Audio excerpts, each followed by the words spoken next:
What's up, everyone? Do you run cold emails? Are you thinking about running cold emails? Have you just heard about running cold emails and you want to learn more?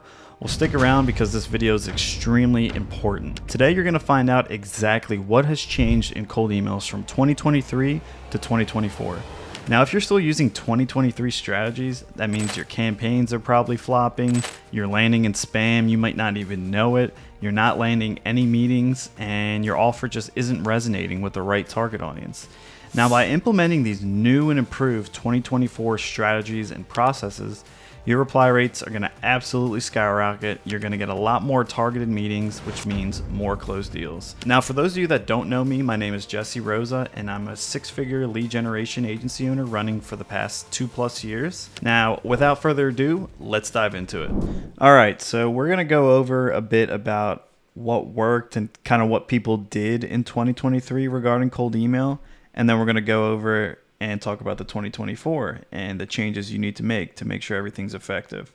So to start, people used to send about 50 plus emails per day per inbox. That's something that you just cannot do anymore. You need to spread out the accounts, you need to create more accounts, and you need to do lower volume.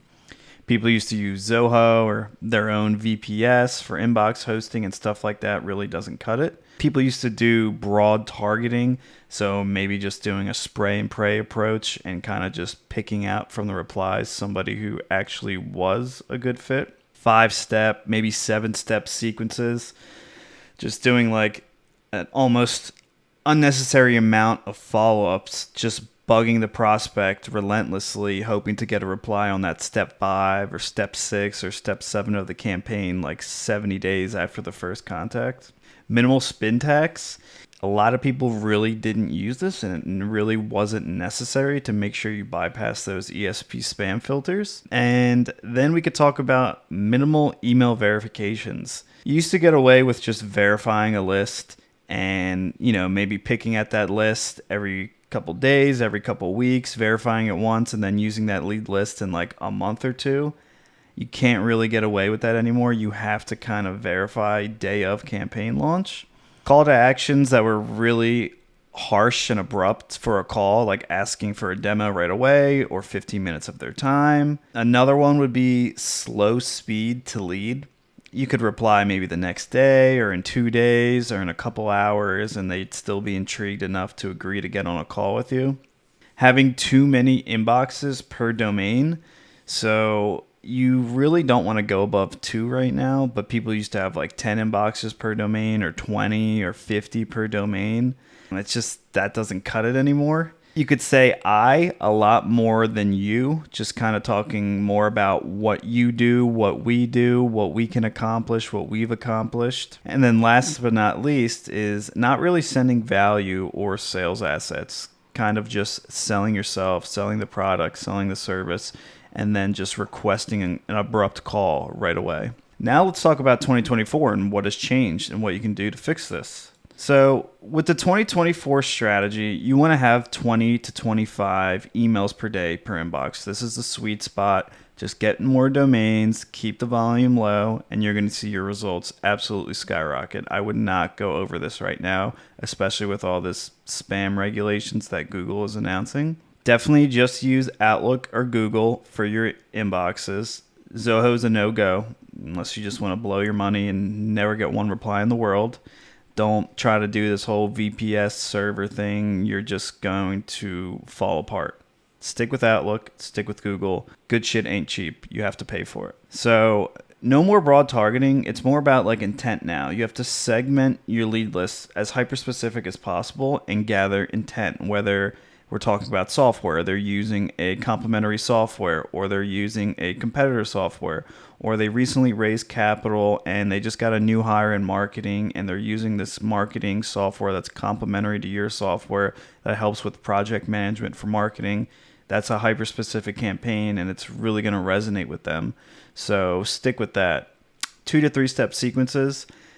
This is my opinion. Some people might vary here. But getting marked as spam right now is what you need to look out for. So by having a 4 or 5 step sequence, you have a higher chance of getting marked as spam. So only doing a 2 to 3 step sequence, You're not bombarding them. So yes, if they reply that they're interested, you can follow up 5, 10, 15 times. But if they don't respond to you and you follow up a third time, a fourth time, a fifth time, a seventh time, they're probably just going to mark it as spam. And you really need to keep your spam and bounce rate as low as possible. Before, you could go over 3% with your bounce rate. It was important, but it's not as important as it is now. So this is like the holy grail. Keep your fortress as safe as possible and just lower the amount of emails you're sending. Now, heavy spin tags and personalization is hugely key. Every email needs to be one of one. It needs to be unique. It can't be looked at by a server seeing, okay, this person is sending out 1,000 of these emails every day for weeks. Something's up. Before, you could kind of get away with that, but now you really need to make every email completely unique. Google and Outlook, like, they're not retarded. They'll be able to see exactly what's coming out of different email accounts. And if it's the same copy and pasted template, thousands and thousands and thousands of times, they're going to flag it. So if you can do things to make your opening and your closing and your body and your opt-out message, make it completely different every time with some personalization, it's going to be a one-of-one email. Super important. Now, verifying your emails day of launch is extremely key. You want to keep that bounce rate as low as possible. Like I just said, it has to be below 3%. So you can't verify 3 days ago, then launch it today, or verify it 2 weeks ago, and then launch it today.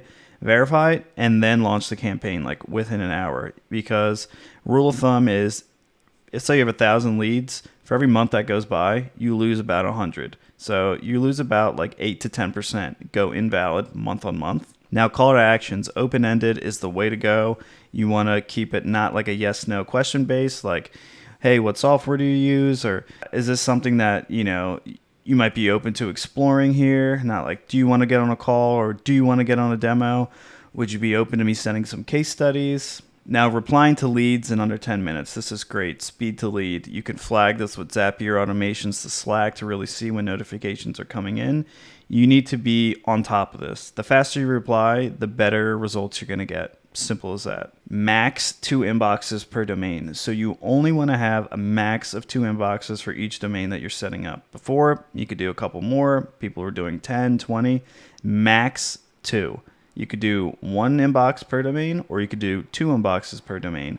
Just make sure you're keeping that total send count of 50 or less if you have 2 inboxes. Saying you 2 to 3 times more than I. Now you really need to talk about the prospect, talk about their company, talk about their problems, talk about what life could look like after you worked with them or they did your service.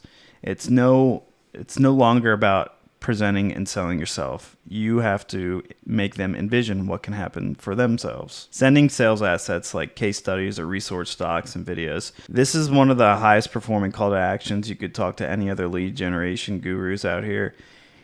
If you're saying, do you mind if I send over, a short document on this? Do you mind if I send over a video on how we did this? Do you mind if I send over a case study of this similar company that we just accomplished this for 3 months ago? Yes, yes, yes, yes, yes. Those are the replies you're going to get versus, do you want to get on a demo? You're going to get marked as spam. They're going to say no. It's just like, it's a used car salesman tactic. It's just not going to work out. Something that's really extremely important now is targeting. Having those high intent prospects that you're reaching out to and very specific targeting.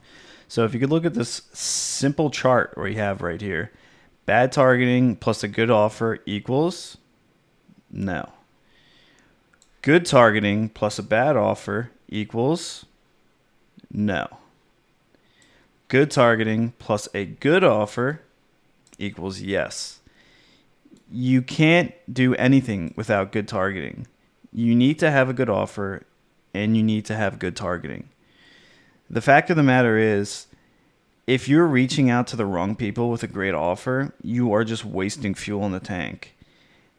Vice versa, if you're reaching out to the right target with a bad offer, it's just not going to click with them.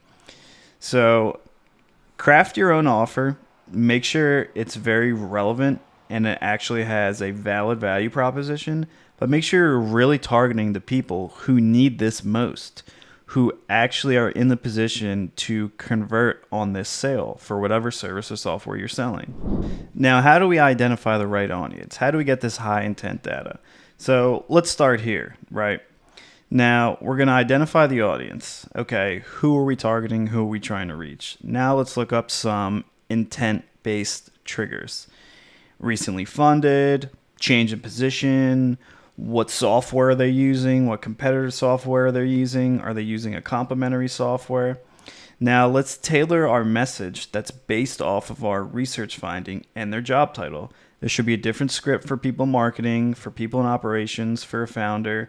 A founder is going to care about growth and profitability, but someone in marketing isn't really going to care so much about, money saved. They'll care about, retention or conversions or higher impressions. Now you're going to send your cold email and you're going to track your results. Everything's good? Great. Now you just improve and you iterate. If you failed and the results aren't good, you just revise your targeting and we start back over again. Simple as that. So what are some good intent research data points that you can actually find? So if you look at this chart here, recently funded. This is a great one, simple. People have been using this for a while. A company might not even be making that much money, yet they just raised $5 million. This stuff has to get allocated to a budget fairly quickly. So they're going to have no problem paying your $5K retainer or $250, $700 a month software charge.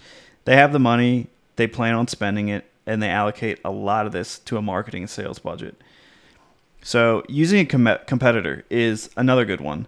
So if you're selling, a video meeting service, someone's using Zoom, you get a list of all companies using Zoom, and now you're trying to sell them on this new video meeting software. This is a great place to start because there's people who are kind of already sold on the idea of the product, but they're just using competitor. So you can kind of swiftly angle your way here. Another way is using a complementary service or software. So this could be something that is used adjacent to the software they're already using. For example, maybe like a Salesforce widget, right? So you can look at people who are all using Salesforce, and you're not going to sell them on a new Salesforce. Hey, keep using Salesforce. But I have something that can add on to your Salesforce to make everything 100 times easier. Now, another one is following specific pages and companies on LinkedIn. This could be Twitter. You could use stuff like Phantom Buster to do this. So, for instance, for me, for lead generation, if I go to a company's LinkedIn account that is a big lead generation agency, like RevBoss, 55,000 likes on LinkedIn, I can go through and scrape and pick out all those 55,000 people who like that page, and now I can reach out to them and even bring up the fact, hey, I saw that you liked RevBoss's page on LinkedIn. Just curious if you'd be opening to blah, blah, blah, blah, talk about your offer. Now, they're already interested in the lead generation space. Why else would they be following that page on LinkedIn? So this is a very good trigger. Now, this is a great one as well. They're a mirror company of a case study that you have. So let's say you have a case study with a West Coast beauty brand that you scaled their e-commerce store by 300% in 6 months. Why don't you target more beauty brands in the West Coast and just talk about this specific instance and specific case study? Now you can talk about what you did for them, use the call to action. Hey, do you mind if I send this case study over to you? They'll reply, you send it over, they're going to absorb it, they're going to get FOMO, they're going to be like, wow, this could be me, and then you're going to book the call, and they'll probably convert. And that's a wrap. I hope you enjoyed this breakdown of how cold email has changed from 2023 to 2024. Make sure to make these adjustments and techniques and use these strategies in your everyday campaigns, and you're going to see your results absolutely skyrocket. I appreciate you for watching. Thanks so much. Like, comment, and subscribe, and tune in for the next video. Take care. See you guys.